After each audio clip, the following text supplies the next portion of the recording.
Welcome to the second day. Today is a special day because we're gonna share like the practice of artists that are part of the residency and also like they are like connected with a certain ideas that we want to share in this like making words process. So no, that's it. Like welcome and thank you for yesterday. It was a really nice day. I think so. Many good reflections and conversation that we could keep like processing during the week.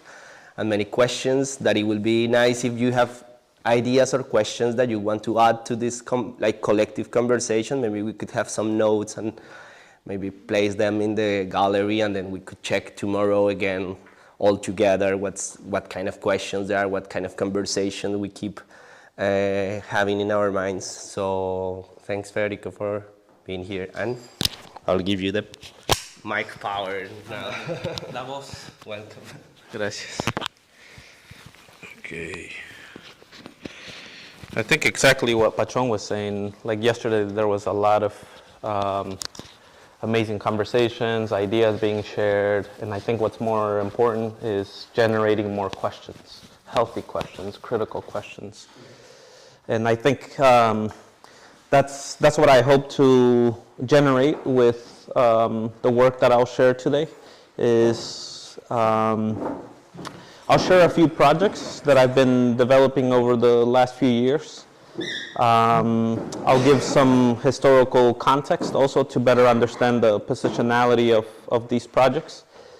But I think for me what's more important is how the work generates questions that could lead to maybe more questions, more curiosity, more critical conversations and dialogue around immigration, displacements, and indigeneity across borders.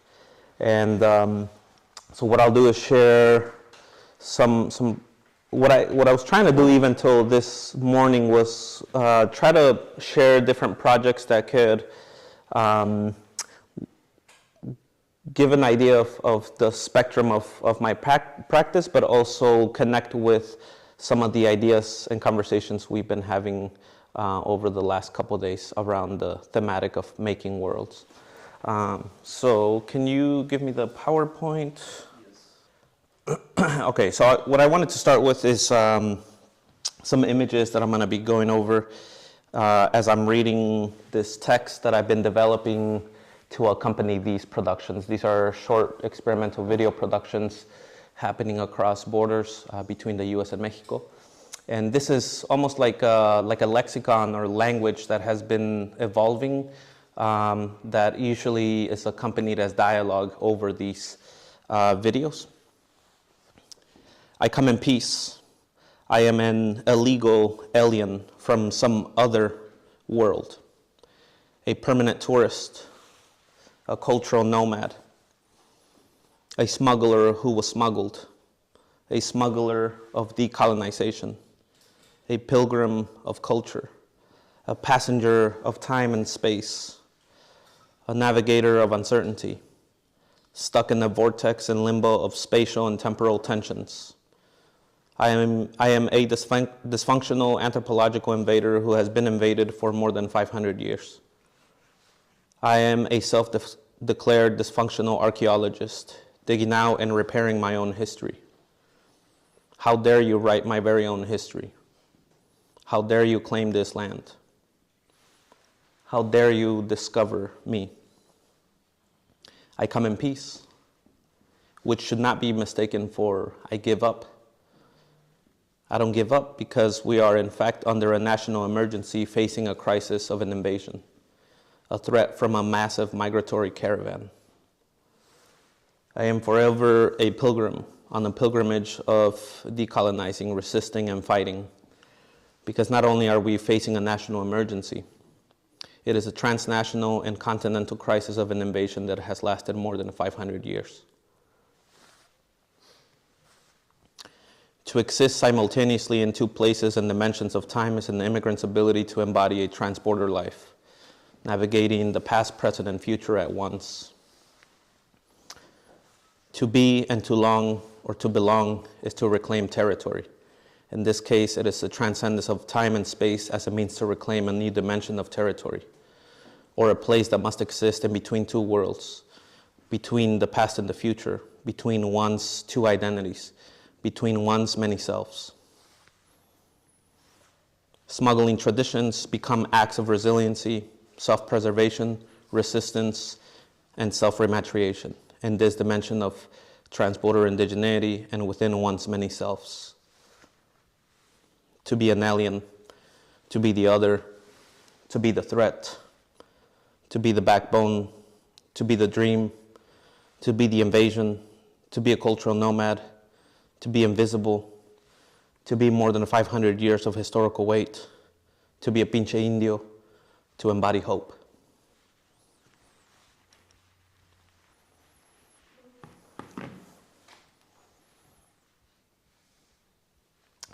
A lot of these productions take initial reference from this carnival in Central Mexico.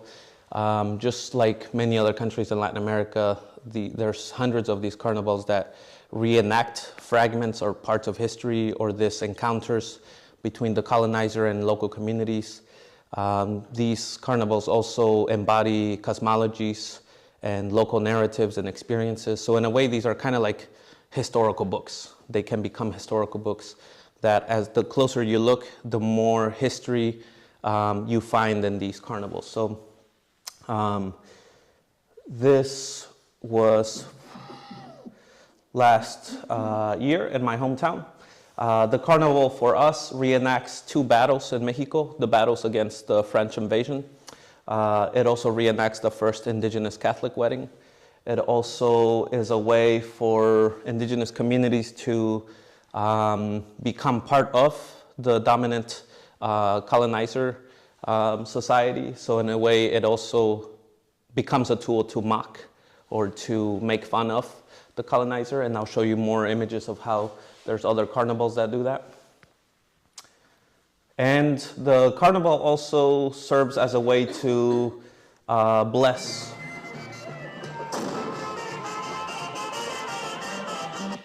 to bless seeds for corn, beans, and other vegetations for the new agricultural season.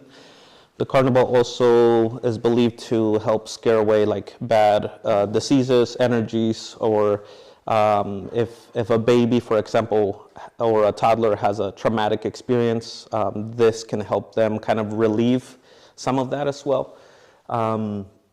So in 2014 is when my community started taking this carnival over to the US. My community started migrating or being forced to self-displace since the late 80s, early 90s. And so for me, it became really fascinating. If we can't go back home, how can we bring home with us, right? How can we start defying that border and smuggling our own ways, our own traditions, and culture across that border, right? So for me, it became immediately these gestures of resistance, self-preservation, and defiance of that border. Another component that's really informing these productions is this concept and practice of tiemperos, which is very much central to Mexico, to Nahua communities. And Central America also has a similar concept or practice. In the region where I'm from, they're called tiemperos. In the state of Mexico, they're called graniceros. Tiempo in Spanish has a double kind of meaning. It's time of measuring climate and weather, but it's also measuring time as in the clock, right? So these tiemperos is a Mesoamerican ancestral practice that this person has a direct communication and relationship with a very prominent part of the landscape. In this case, Don Antonio has communication and relationship with the volcano in Central Mexico. Why? Because we know that there's this basic, I guess to simplify it, is that there's this basic understanding that the volcano produces rain for us. Therefore, if we have healthy rain, we have a healthy agricultural season, right? That's kind of the basics of it. And so therefore, Don Antonio goes up to the volcano twice a year to give offerings, to give dances, prayers, and to give a thank you twice a year. So I met him in 2017, and this really inspired a lot of the ways that I was thinking about positionality of oneself across borders and our relationship to landscape. Also our relationship to these broader or bigger powers over us, and this mitigation, right? This relationship or communication, especially as I was thinking about my community and our relationship to these new lands in the U.S., this relationship to higher powers or other bigger powers.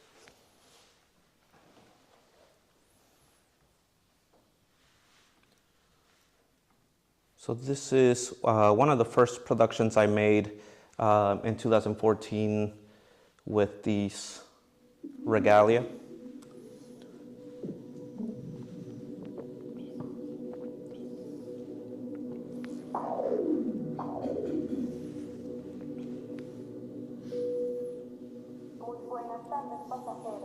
Bienvenidos a la estación entre existentes. Les deseamos un buen viaje. Estén atentos a los anuncios de salidas y llegadas. So at this point, I was also realizing that we're experiencing time in a nonlinear way. The emotional attachment that we have to time becomes much more complex as migrants. And what I was thinking about is that we left everything behind to subsist in the present, to want to return to the past and the future, right? So it becomes this kind of like non-linear way of experiencing and looking at time. It's been almost 30 years since the community left, and there's still this heavy embedded hope that we're gonna return one day. We don't know when that is or if it's actually gonna happen, but it's there, right? And we see that because there's homes that have been built over the last 30 years. And I like to think of them as these tombstones of hope. It's almost like a dead dream, but it's still there, right? The hope is still there.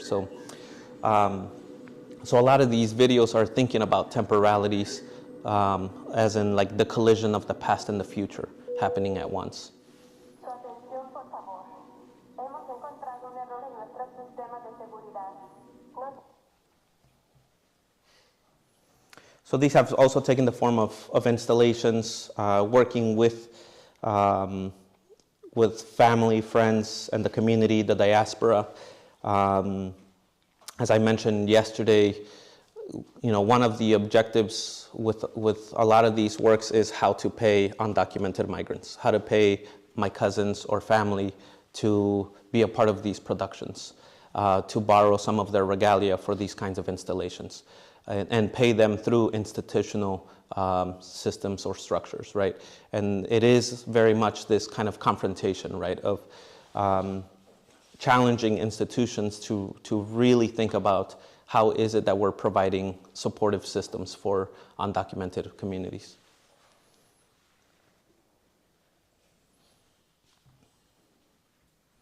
I wasn't able to travel outside of Mexico, the U.S. until 2016.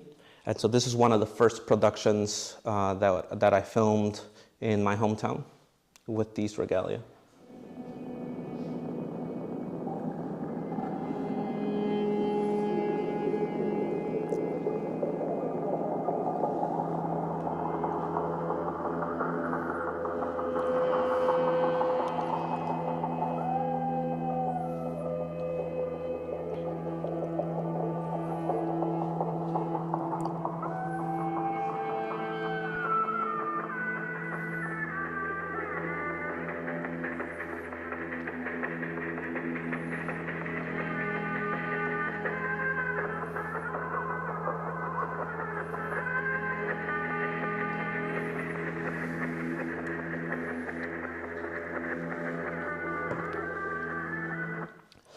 Then I went to the southern deserts of New Mexico, so the border of U.S. and Mexico. In this short film, I was thinking a lot about family and friends who have lost their lives on that border, traumatic experiences that are left or ingrained into the land on that, particular part of the landscape. I was also thinking about like the many months that my dad slept on the streets of Tijuana attempting to cross that border. So a lot of this is very personal, but also collective, right? I'm thinking a lot about the collective experiences, the collective endurance, the collective narratives that are happening on these territories across that border. So this was also a 10-minute short film.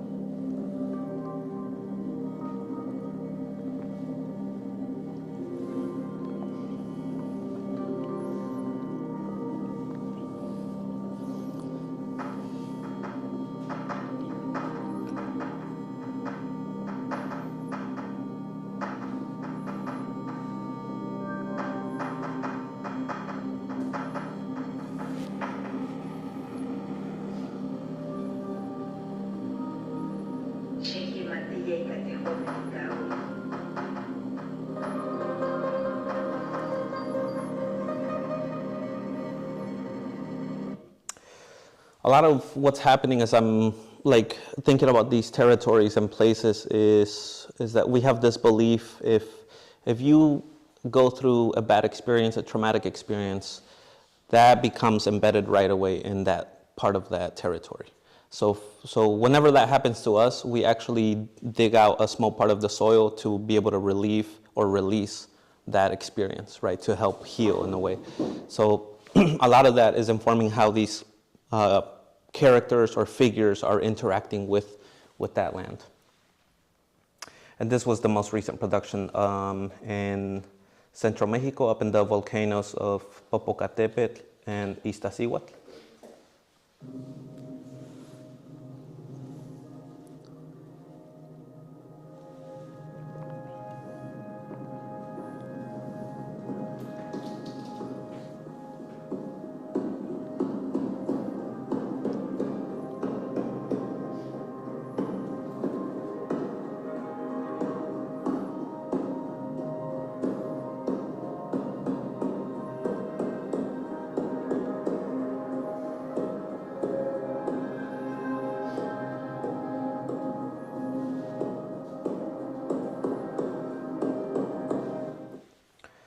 I'm happy to answer questions, comments before I jump into some historical context here, if there's any questions or comments. What are the costumes? May you please tell more about them? Oh, from the carnival? Yeah, from your videos. Yeah, so initially they were taking reference from this carnival, and then I started doing these interventions to start building this like aesthetic or imaginary of futurisms. So that's why you start seeing these kind of colorful visors or even gold embellishments. Other questions? Okay. Yes. Could you dig a little bit in this non-linear way of experience? You said it's the condition of the past and the future.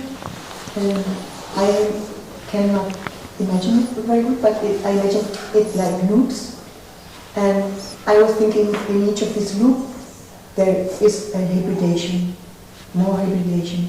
And you are speaking about your ancestors, but at the same time you get hybrid. Yeah. And what is then? Tell me a little bit more about this. Yeah, so what happens is like people have been living in the States for almost 30 years.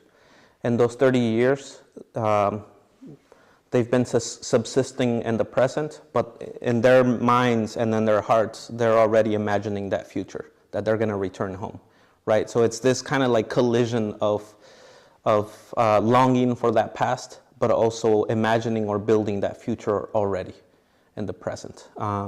It's if I moved to Germany and spent 10 years, but over the 10 years, I'm building a home back in Mexico, and I'm already imagining that future, that return. And it's already there, right? The other way that this happens is that I can serve a traditional role back in my hometown, even though I'm here. So in a way, I'm there at the same time, right? This simultaneous existence of time and space across borders. What happens then, like with new generations, like for those who kind of were born in the States without experiencing, like if they're, I mean, I guess of course the carnival and these traditions are a way of passing through, or like story, or telling, you know, like keeping that longing alive. But I don't know, like also what's the relationship of like younger generations with that kind of time travel. Yeah, because most of the town is now in the States, there's a really strong diaspora. And because of that, the new generations experience that. So they're in a way already connected to these like traditions, and they're already practicing it on the US side, right? And some of them are traveling back home and getting to know their family for the first time, their extended family.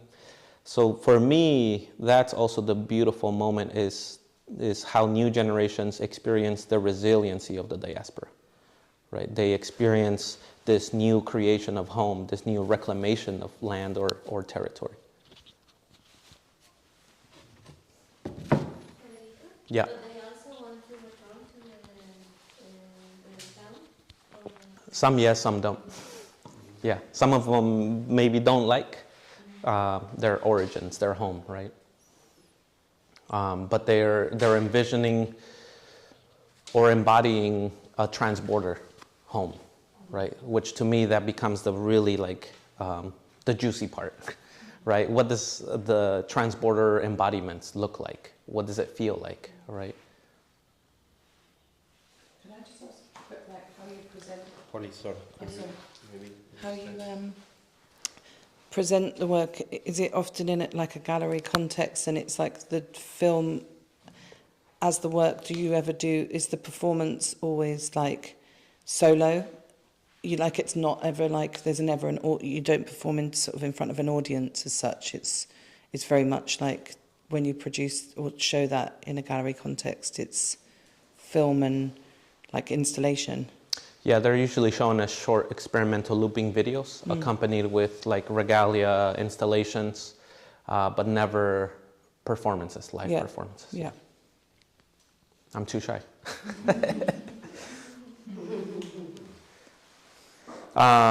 Okay, so some historical context. In 1492, Columbus accidentally arrives in what is now called the Americas without a permit of entrance, without a visa, without a passport, without an invite, without being paroled in. In 1517, Francisco Hernández de Córdoba makes first contact with the east coast of Yucatan, Mexico, also without an entrance of permit, without a visa, without a passport, without an invitation. In 1519, 2 years later, Hernán Cortés leads his way through Mexico, so through what is now the East Coast, and then through Central Mexico. Can we take a look at the map, Pachon? And so for me, looking at the geography and the history over the last 500 years becomes really important in understanding why Cholula, where I'm from, continues to experience and endure these fragmentations and blurry history. And so as you can see, this is the Cortés route, and then Cholula becomes this central stop. Not only because geographically it leads to what is now Mexico City, but also Cholula was one of the most important religious centers in Mesoamerica. And that becomes quite a heavy violent moment in Mexico. What we see early on is the massacre of Cholula, and this would also create a focus on colonizing Cholula because it symbolizes a big religious center for many of the communities around Central Mexico.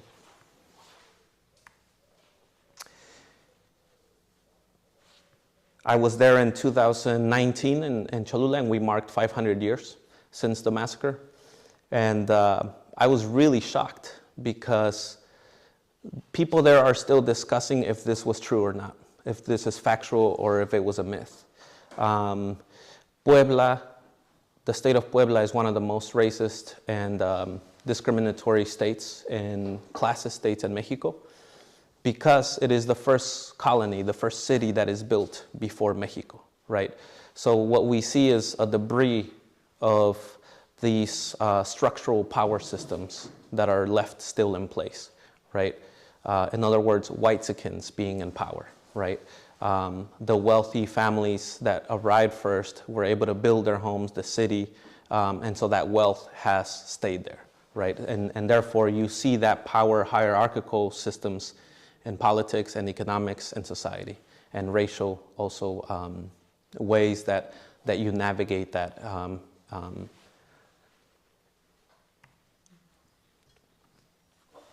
In 1523, we see this phenomena called aperramiento. What happened is, so the colonizers brought some of the most important religious leaders from Mexico, from what is now Mexico City, and from Cholula. And they mutilated and killed them in front of the public with dogs to then create what would be the launch of the Holy Inquisition, La Santa Inquisición, which was over 100 years in Mexico of tortures, killings, lynchings, these violent ways of imposing this new religion, right? So imagine trying to force an entire country into a new belief system, right? So every corner of Mexico, of Latin America, has these fragments of history in it. This is in Cholula. It's one of the largest pyramid structures in the world. And as you can see, it was covered up. And then on top, they built a Catholic church. This to me also, it says a lot. It says a lot. Also, there's this pretty nasty myth in Cholula that there are 365 Catholic churches. That means they wanted to build one for every day of the year. Luckily, it's not true, but it's close to reality. There's over 250 churches in Cholula. So you can imagine that every day there are activities related to the Catholic Church. There's fireworks, processions, festivities, flowers, everything, every day, right? And this church is the matriarch that dictates what happens throughout the year in every town in the area, right? So it does become this really powerful gesture of domination, right? Of belief system.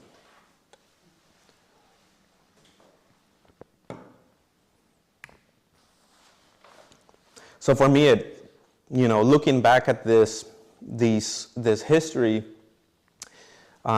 becomes really important in understanding what has happened there, but also this really simple question that always haunts me is, why is it that my community was forced to self-displace? Who failed to protect that community? Who is accountable for those displacements? Right? And so that's more that I'm going to share as I kept looking into these questions. But even looking back at where I grew up, this is in the local elementary school. You see this round rock that was dug up in the local field. And then there's another round rock in my grandma's garden back there. We are literally digging out our own history all the time, finding archaeological pieces under our own homes and our own fields. And so for me, it just became really symbolic that we are literally having to reconstruct our own history, or we are living over our buried history.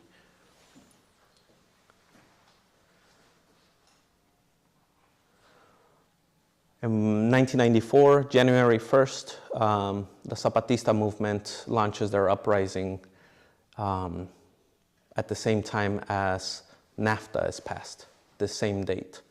North American Free Trade Agreement between Canada, US, and Mexico. So what this causes is this open market for corporations to freely operate and establish themselves across those borders, right? And then you kind of wonder, like, how can local farmers, indigenous farmers, compete with Walmart?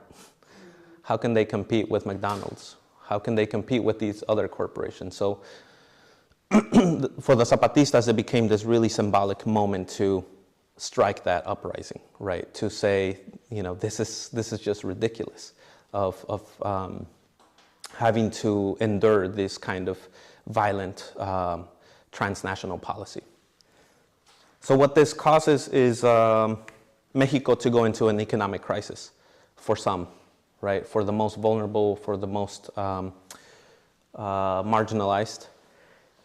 So that same year, my dad leaves Mexico, and my mom and my brother and I are left. And then a year later, my mom leaves, and we wouldn't see them for about 5 years or so to reconnect with them. It took me almost 20 years to return home to Mexico. And then I started looking at also what is happening or what has happened back home.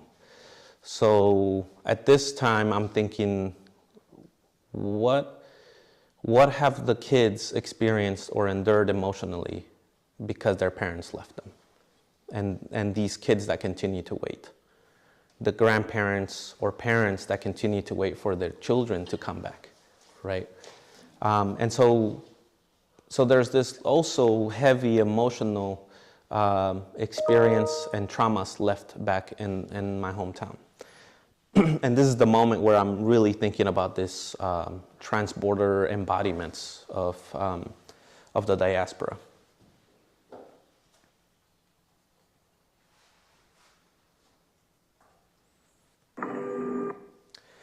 At the same time, I'm focusing also on the U.S. side, where the diaspora is, where have people settled, or where are they working, how are they shifting or relating to landscape. So I spent 2018 traveling to the different kind of like strong diasporic geographies, and also asking this question, like, when are we returning? If that's gonna happen, right? And what does that return look like? Or what does it look like as new generations are embodying this new identity across time and space?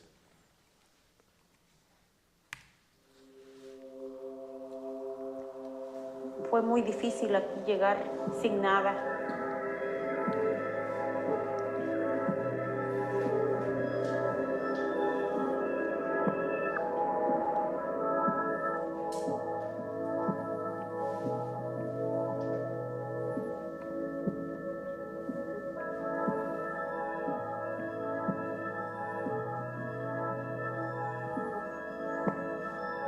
Ya no nos queremos regresar porque ya nos acostumbramos.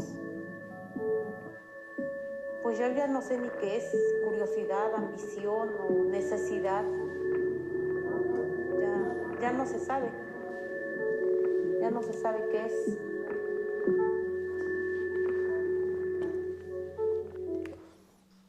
In 2022, I had a sabbatical, and it was the first time I was able to live the most time as an adult in my community. And this became this like experimental collage of clips, mostly with, or pretty much all with my cell phone, trying to capture these really intimate moments of the everyday life, but also amplifying or celebrating what has remained or what has survived after more than 500 years as these traditional practices, right? Because if you go to Mexico, a lot of communities have this, they call them synchronous religions, where you see these fragments of Mesoamerican or indigenous practices with Catholicism, right? But what I wanted to do here is actually pull or highlight what has survived over those many years.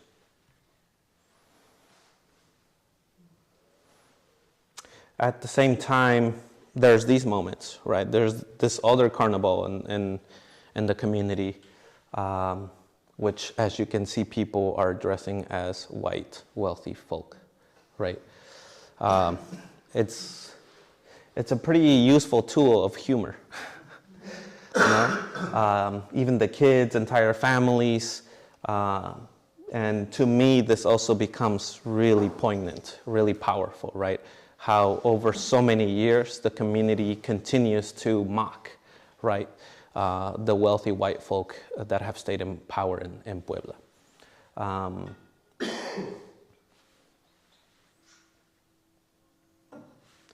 I'll show you a fragment or an excerpt of this. Señor de la buena muerte, prenda de mi corazón, hermoso rey de los cielos, salvo nuestra salvación.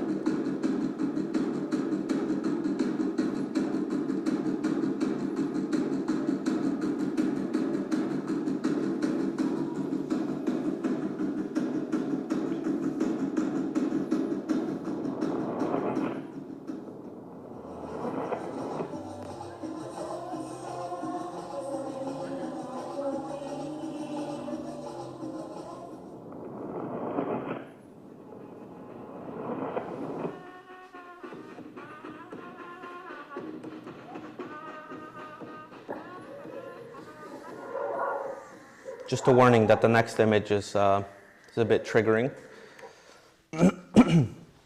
As I'm thinking about racism and discrimination in Mexico, in Puebla particularly, we also experienced this, of course, on the U.S. side. This was in 2017. These neo-Nazis were marching at the University of Virginia, where I work at, and also through the city of Charlottesville, where I live. This was actually my first year arriving at the university. So it was this like really weird moment, but also I had a really hard time positioning myself in this. Like where do I stand in this country's history? Of course, is you know, this part of the U.S. is heavily loaded with so much history. Virginia as one of the first colonies, as one of the first encounters, as one of the first ships with slaves arriving there, as a university built by a man who owned more than 400 slaves, right? So to me, it became apparent that these issues exist across borders, that we continue to see this. And what I did was, I was thinking how to respond to this, how to position myself, and I was thinking a lot about materiality and the tiki torches that they were using to march. And what I started doing is taking apart the tiki torches to build these kites, traditional kites, or at least what I remember as a kid building out of the same material. And then these became like broader gestures of offering workshops for families, particularly migrant families, to build kites together under the spirit of peacefully protesting. And also flying the kites under the spirit of resistance and peacefully protesting. So these became a series of workshops, events with different communities, really trying to think about this moment in the US where there was this heightened feeling of xenophobia, othering, racism. And I was really thinking about how to embrace being the other, how to really embrace one's own cultures and traditions to resist, right? To respond, to reclaim one's sense of belonging. And then what I was also thinking about is this question of the weaponization of culture in order to subsist, in order to self-preserve, in order to resist, in order to build agency across communities or as a collective. And then I really became obsessed with looking at kite making across different parts of the world and how it's understood culturally, how it's understood as engineering, how it's understood as these other ways of building tools, methods, or technologies to adapt or to fight. And this is not what I meant by the weaponization of culture. This is like the literal way, right? But I was thinking more of the critical way that diasporas and communities build agency through their culture and traditions, right? And so I started looking at other communities that are building kites. This is in Guatemala.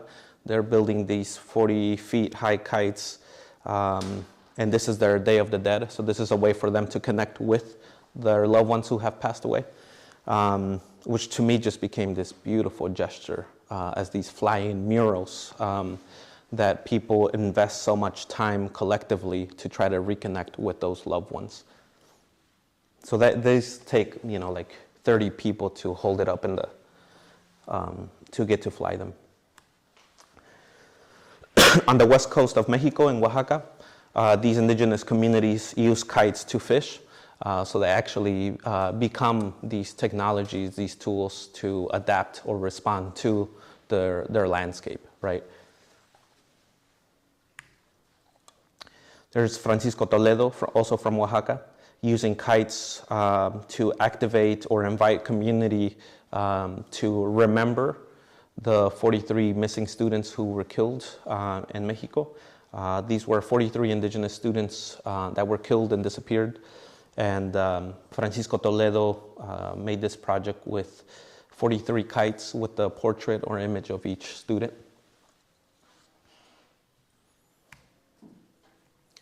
And then in 2018, I met Pedro Cuatlacuatl.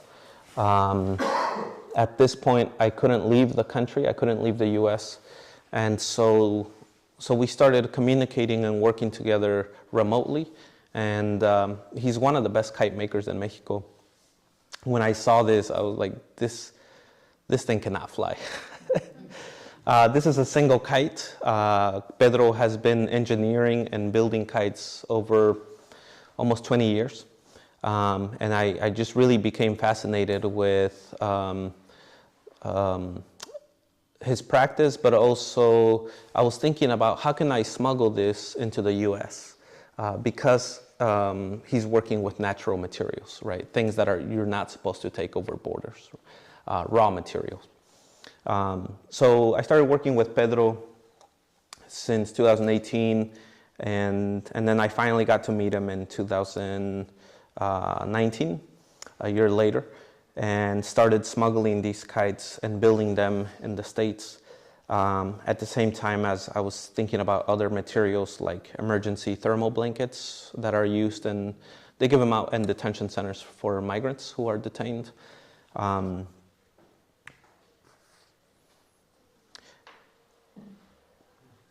So the kites become this kind of flag of resistance, this flag of cultural weaponization, this flag of self-preservation.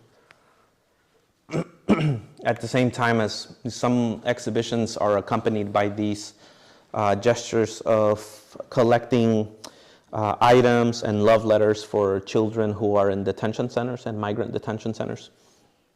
This is also, this project was evolving right when children were being separated from their parents on the border, on the US-Mexico border. So there was children all over the country in detention centers that were separated from their parents. And this was a way to respond to that, but also to bring awareness that these issues don't only happen or exist on borders. These issues are throughout our communities, right? These detention centers can be in our neighboring communities.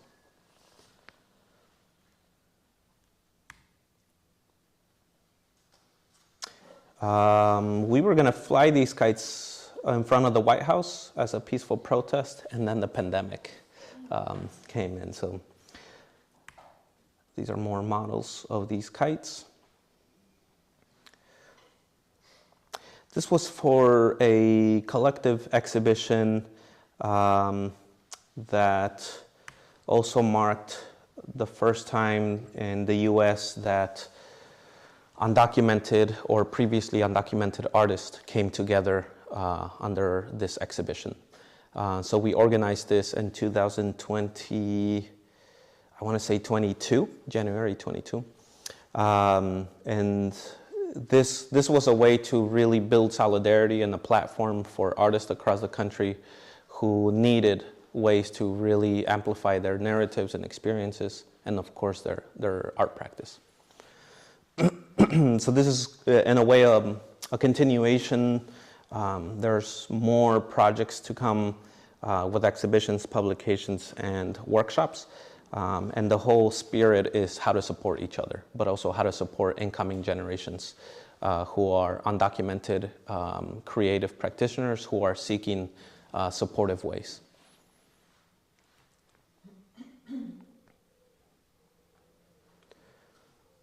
What I wanted to share briefly too is, so the kites are also, the workshops and the flying is also happening in Mexico. This is part of the Rascuache Artist Residency, which I started in 2016 in my parents' home, a home that they've built over almost 20 years that they've never really inhabited because they're still in the States and they haven't been able to go back. But this was also a way of thinking about the community as a resourceful point of location for artists, right? So for me, it was this broader gesture of inviting other artists internationally to come and respond and value what is there, right? And so what we've done is different projects that directly work with local communities, that offer workshops, classes, or collaborative projects. And then this also extended into collective exhibitions, especially during the pandemic when we couldn't travel across. So this was on the state side.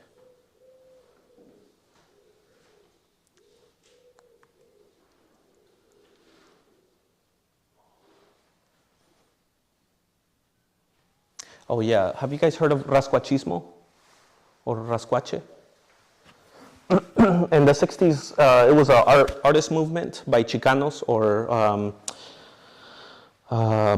artists or communities born in the States of Mexican descent. And in the 60s, these artists started this movement of Rascuachismo.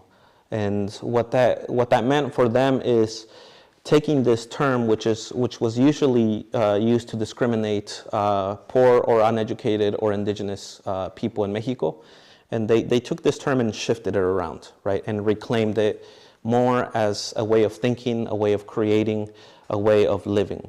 And so really the spirit of Rascuachismo is how to make the most from the least, how to make things resourceful, how do materials, objects, or places have potential, right? And valuing what's already there. So an extension of the Rascuache residency is this mobile cinema in Virginia, where the idea was to use this mobile cinema to take over public spaces, to reclaim these sites. Particularly, this was happening when monuments were coming down. These racist monuments in the US. And so what we were doing is taking over these spaces after the monuments came down and inviting indigenous and black filmmakers across borders to highlight their works.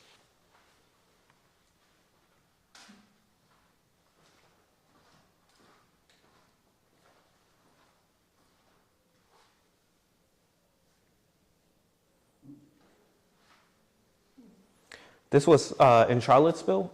As you can see, that's where that statue was, the Lee statue. This was kind of like the epicenter of what caused this whole conversation and tension around racism, monuments, Black Lives Matter. So this was when the neo-Nazis were marching in Charlottesville in 2017 was before the pandemic. So there was already this huge tension, and Charlottesville became more of a moment than a place, right? Like if you mention Charlottesville to anyone, they're like, oh yeah, that's where the Nazis are, or that's where the Nazis went, right? But you know, it also created a lot of solidarity across the states.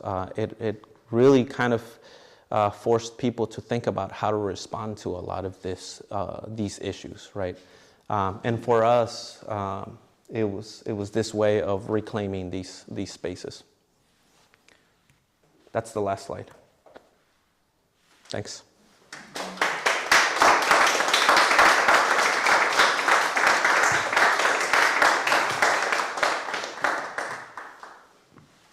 I think we have time for questions or comments.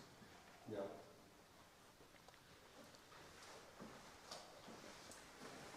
This is the microphone of the questions. Thank you so much, Federico. So I was wondering, you also mentioned that you're teaching at the University of Virginia, and can you talk a bit more about what you're teaching and how how your experience is there, and what are the limitations maybe, and what are the potentials of teaching? Yeah, I'm in the Department of Art there. I teach digital arts, studio-based courses. I thought it would be more challenging because of the location geographically, but in fact, what happened is because the neo-Nazis went there, it really created this pressure on the institution and on the city to confront that history, because otherwise they had been ignoring it, right? So for me, it actually became this like almost perfect moment to step in and also challenge the institution, right? And for me, it's always been asking, how much is the institution willing to sacrifice to really make changes, right? And so putting together, for example, the exhibition with undocumented artists from all over the country in that university became a moment for me to really push for the university to support that. And how much were they willing to support that, right? So in a way, it's been good. I think for me, it's just being continuously aware of where I'm at working, what the institution symbolizes historically, right? But also, it becomes a responsibility on my end to make sure that I'm building ways to open up for possibility, right? I was the only Mexican faculty there up until last year. And so if I don't try to make those changes, who will, right? I studied undergraduate as an undocumented migrant, and it was not a pleasant experience, and so I don't want incoming generations to have to go through that. I mean, just a comment maybe, but sorry.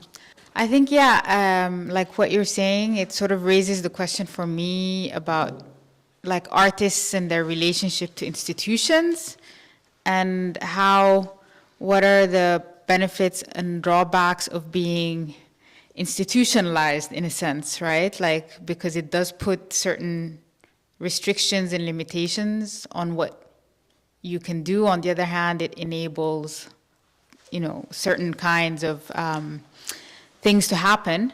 So that's something I'm kind of thinking about as well. Like, what is the relationship of the artist to the institution, and what kind of, what is to be gained and what is to be lost in that relationship, in a way.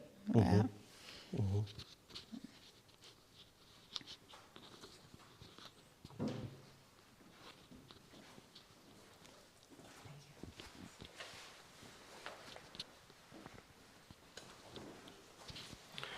Thank you very much. I'm very impressed of your work. It is so full of political thoughts, and also the aesthetic forms are amazing for me. And the moment if you showed the pictures and read your text, it was for me like a performance. And so, in which way do you want to develop your artistical work? I think the performance or forms of theater would be a very good kind to express your thoughts. But what are your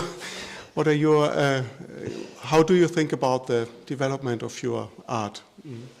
Yeah, I mean, I've never like considered myself a performer because I don't have that background, and because like these figures are always being captured through video and not as live performance. But I've been like collaborating a lot more with writers, with poets, particularly from Central Mexico. So I am thinking about that dialogue, but I am also, I think, I'm thinking more of the regalia, the wearables, as these sculptural components, right? These, I mean, they're pretty bright, they're colorful, they're full of textures, and in a way they activate or reclaim their surroundings, landscape, right? And for me, that becomes really kind of like the focus for now. Yeah.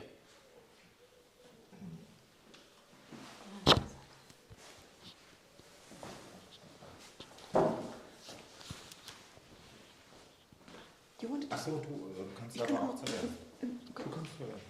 Ich hab's für dich gemacht. Ach echt? Ach, ist fein. Sorry, like our little German politeness chat here. Yeah, I was so impressed that I'm still a bit dizzy from all the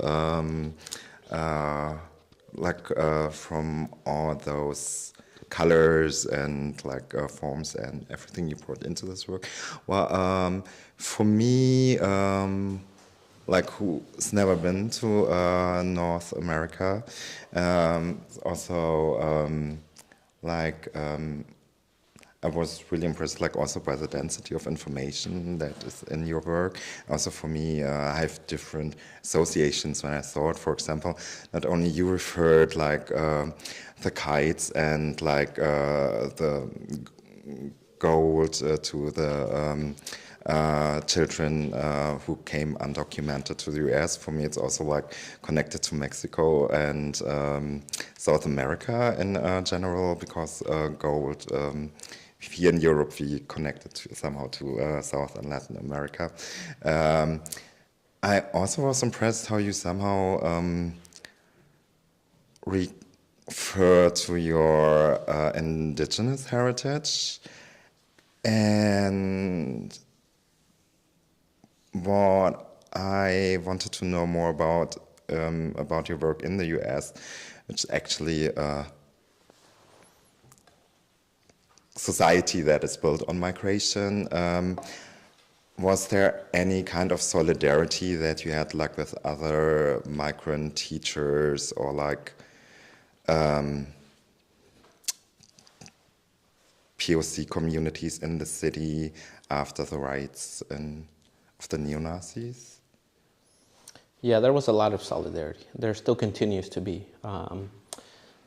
You know, what happened after 2017 and the Black Lives Matter movement is there was so many collective center spaces that are run by artists, that are run by local communities, and these have become really powerful central points for people to build projects together, to build initiatives together. And so I've been able to also rely on allies for a lot of these projects. And so I guess that's the good thing, that we continue to see that in the States, is this spirit of collectivism and solidarity. On another hand, there is this, you mentioned like indigeneity, which is actually really difficult to navigate, or it becomes challenging to navigate that across borders, right? Because in Mexico, historically, it's been imposed to be shameful to be indigenous. There's this strong history of discrimination, right? Versus in the US, there's this exoticizing of the indigenous, right? There is this kind of like other, like just a different way that things have been built structurally by the colonizer, right? And for me, it's looking at those systems. For example, in the US, you had segregation used as a tool to separate, discriminate based on your race, and that happened to indigenous communities too, right? But they were kind of like stuck in the middle. They had to choose to be white or black, literally, right? In Virginia, there's still indigenous communities who, on paper, are white, right? Versus in Mexico, we see the national movement of mestizaje after the revolution, a pretty aggressive movement, which is quite the opposite of segregation, which is bringing together the whole country under one single identity, which is everyone is mixed race, right? You're no longer indigenous, black, or some other community, right? And so for me, navigating that becomes really strange because in the US, maybe they don't recognize me as indigenous because the federal government doesn't recognize me or see me as an indigenous. Versus in Mexico, you're kind of like, there's no system, right? But there's still this connotation of shamefulness to identify with that. So it's hard to find that solidarity, I think, still on that end. Thank you very much, Federico, for your impressive images and for your narrative that touched me deeply. And just for the solidarity, I wanted to make a little claim here, because your words have for me a deep dignity. And it is said that what happens, this grievance that happens in Latin America or other countries like Africa, allows us to see ourselves in a mirror and see what happens with our own society. And that is what I would like to make a little bridge of a solidarity of thought. Because when you said, who failed to protect my community in Mexico, I'm thinking who failed to protect a certain community here in Germany. Here, 500 meters from here, you can see that the church is put over a well where the water comes out from the earth. And it is still discussed if this was a sacred place for the people who lived before the church here. So it is a pattern that is repeated all over the world. And you said, how can a farmer compete? I visited a farmer here nearby with my students who don't know how to compete against the big farms. He don't know. He don't know how to live with his family. So, of course, the difference is very, very big. The difference of injustice is very big. But, you know, my students, when I discuss it, where do we return? What is our imagination of what could be a better society? We have not such a clear idea as you have. We don't know where to return. Here, it's in discussion. It's the book of Bruno Latour, Getting Back to Earth. Which Earth? Where would we return? And I feel so many times that the well-being here suffocates this longing of resistance, longing of self-preservation. Where is our humanity? And so I thank you very much, because it shows me again that we all have lost the place we would want to go, and hearing you could help us to think about it again. That it's not normal to live like we live. It's not normal the way we are going. So thank you very much. Thanks. ¿Querías hablar? Oh. Ah, pensé que querías hablar. Ah, perdón.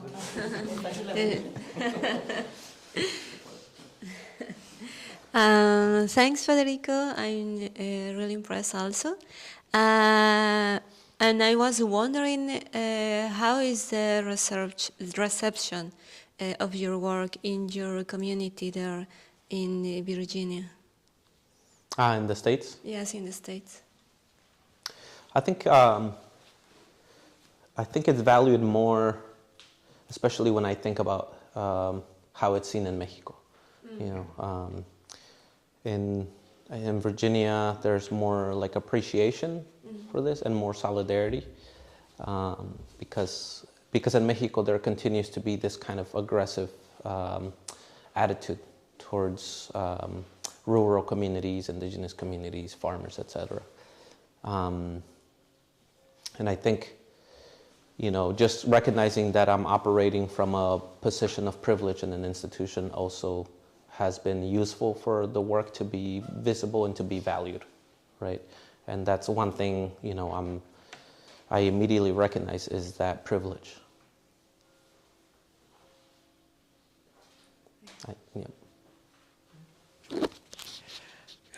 Gracias, Federico, por la presentación. I was like one thing that you mentioned really stood out for me was the weaponization of culture, and I've been like thinking about it, like why and how does culture become weaponized? What is a weapon in the first place? No, so like a weapon has the two possibilities. It can is something to harm others, no, or it's also something to defend yourself. And and of course anything can become a weapon. But then like this idea of the weaponization of culture, I think, is like the question is, I think you said as a way of resistance, in this as part of the immigrant experience, and and the deployment of cultures as a system of defense. But still it makes me think about how culture is weaponized as in war, no, like as a system of erasure, of destruction, of appropriation in terms of heritage, no, like when culture is directly attacked, no, and like these systems. So like when we think about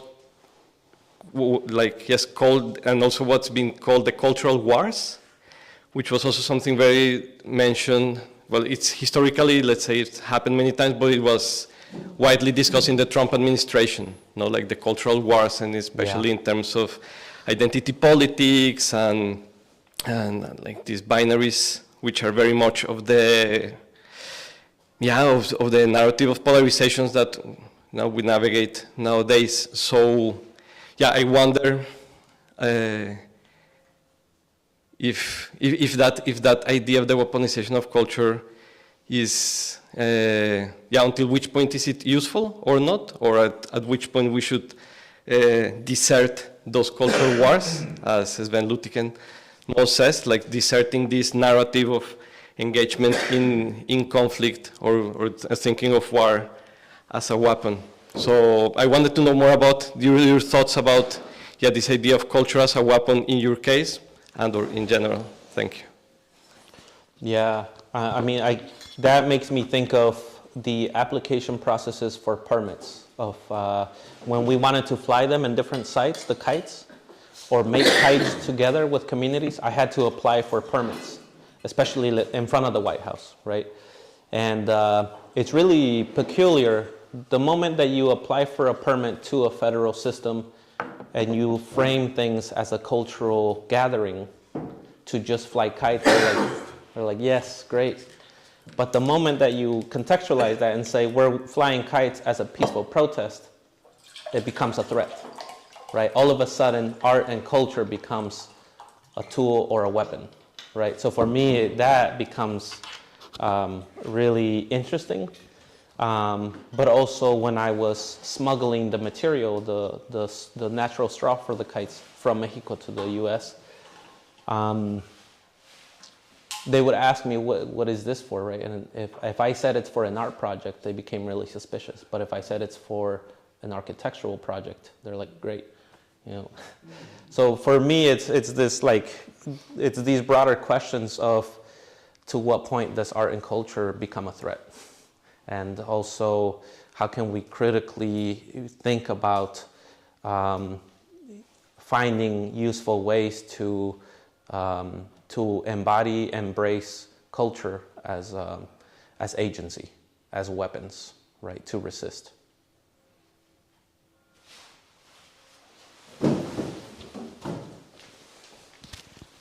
Thank you so much, Federico. I'm so excited about kites, as I mentioned before, and this object that can change our relationship with the sky, that in these times I think is so important. But I was thinking about the Julia's questions previously, and how do you teach solidarity in college for new generations, for white, not white, migrants, not migrants, people, in your experience? I've tried different things. Like, my way of teaching is pretty nonlinear, maybe a mess. But at one point there was this is just an example, like there was a lady who was living in sanctuary facing deportation in a church on campus at the University of Virginia. She was an indigenous woman from Guatemala. And so what I did is I shifted that whole semester to work with this person. And so our whole focus as a project was around the history of Guatemala and immigration issues, and highlighting or amplifying her personal narrative. So moments like that is when I really try to embed these ways that students can become more aware, and not only just like studying or looking at issues, but actually like hands-on experiences, right? And how have your students' responses been, like with these kind of activities and encounters? I think they've been pretty responsive in a way that I think slowly my curriculum has embedded like fragments of social practice, where students are encouraged to actually be in dialogue with real lived experiences, right? Whether that's working with their grandma or somebody in the community, or a restaurant of migrants, or other real lived experiences. Gracias.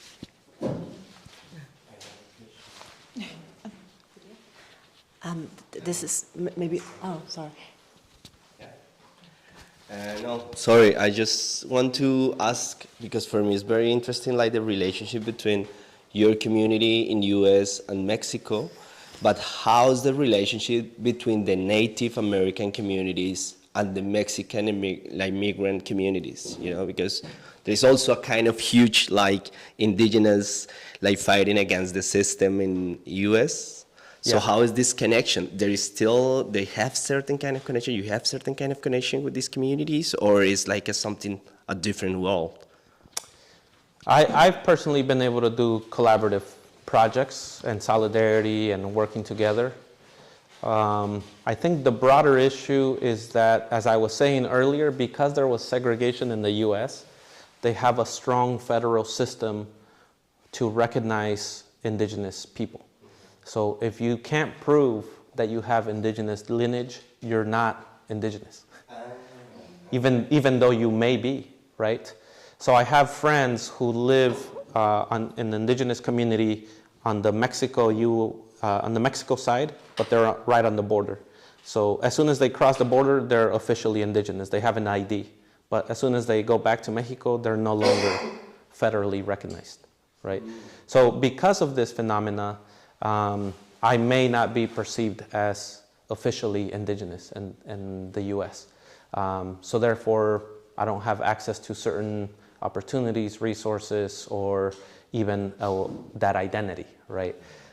Which for me, it's just pointing at the ongoing issues of these federal systems that have been imposed, right?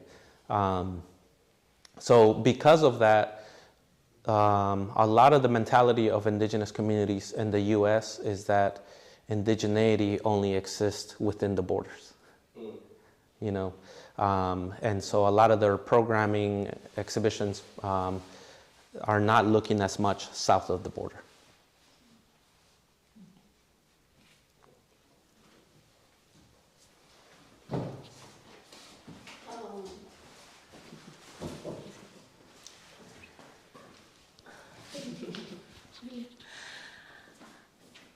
Gracias. Thank you so much. I'm wondering, you were talking, wait, where I was going. Okay, yeah, also I think I appreciate a lot like all the context that you gave, because then we can be all in the same page in that sense, and then of course brings a lot of context to your work. But I'm also wondering about this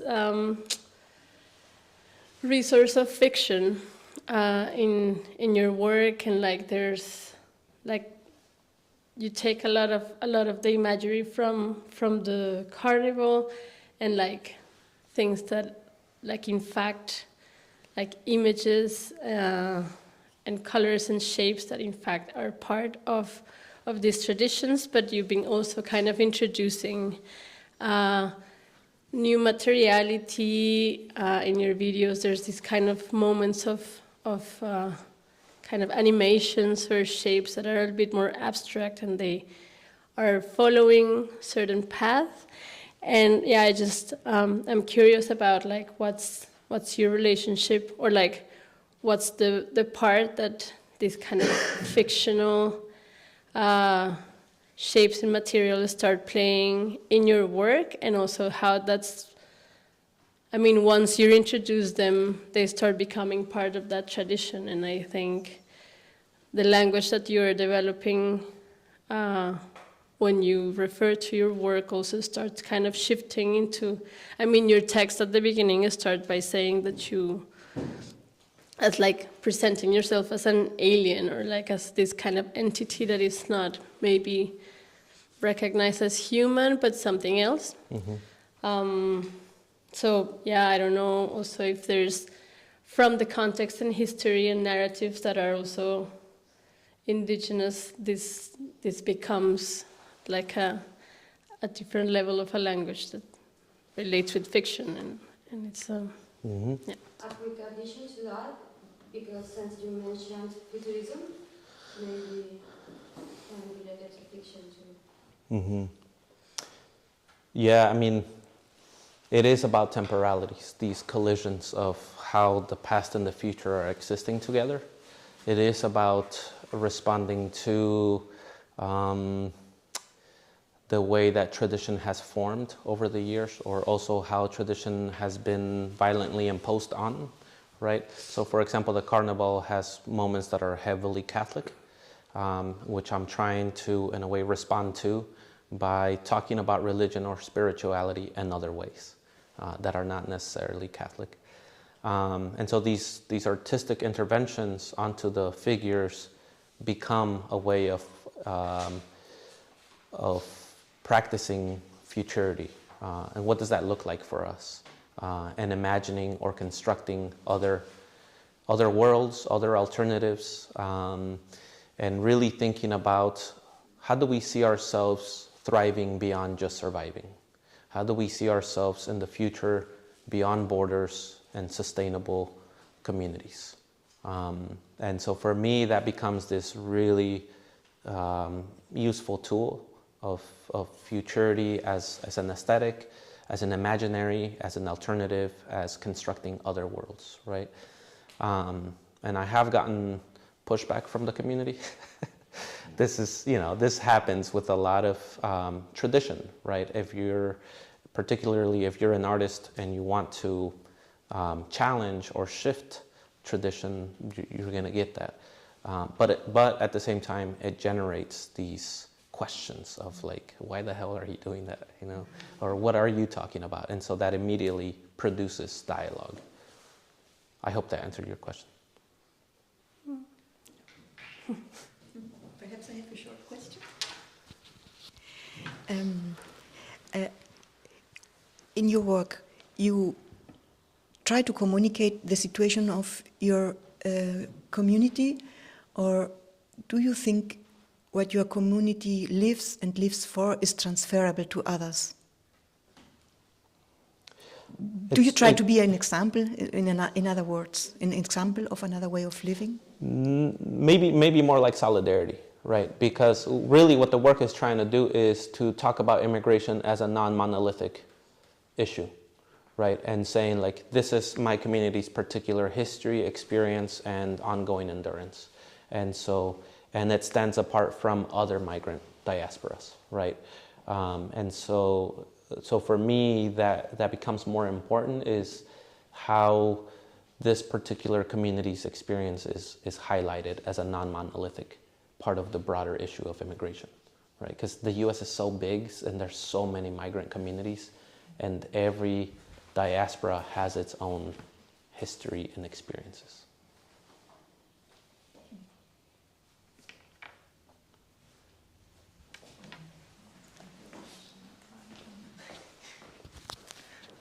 I'm switching the topic a bit. Yesterday, you also shared that your culture is more guided by wisdom than knowledge, or maybe I'm not guided by wisdom.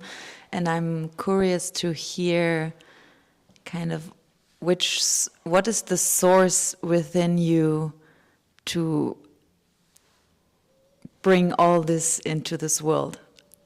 Like, what are your guiding spirits or your connection to continue this path? Like, is it like it can be inside the body or outside, but is there something? Well, in Germany, it's been great beer, and that's been a great part. So easy. Okay, good. No, but I mean, there's a lot of historical context, right? And that is part of the research. But then the other part of the research is it's not so easy because it's talking to aunties or grandparents or cousins who hold some knowledge that it's not necessarily written in historical books. Because Mexico has chosen to write history in its own way that it wants it to be perceived, right? History in Mexico has not been written by indigenous communities anywhere you go. You're not going to find a history book in an indigenous language, right? So for me, that's where the power source comes from, is having conversations, spending time in my hometown and trying to, in a way, preserve, respond, and highlight that. Yeah, Polly. Yes. Should I give it? Yeah. Do you want me to? No. Okay. What is the current situation in like the, state's like school system, education system in terms of history around your community, or the North American history? Is that kind of taught yet in secondary school or junior school? More like secondary school, like 6th through 8th grade is when you start getting more history. Is that quite a recent thing, or is that all been in the school system for a while? It's been there. I mean, the bigger issue is how it's been taught, right, and how it's been told, and who has been writing or telling that history, right. And so, for me, like in the text I was reading, is recognizing that, because our history has been written on our behalf without our consent, right? And so for me, it's like going back and reconstructing that, or trying to piece it back together. I forgot to mention this, but like the mayor in Cholula in the mid 80s came out and publicly declared the massacre a myth. So in Mexico, there's an ongoing tension between who has control over the narrative, who is dominating the way things are told, right? And history is so true up until you really question like who has told you that history, who wrote that history. Thanks, y'all. Amazing questions.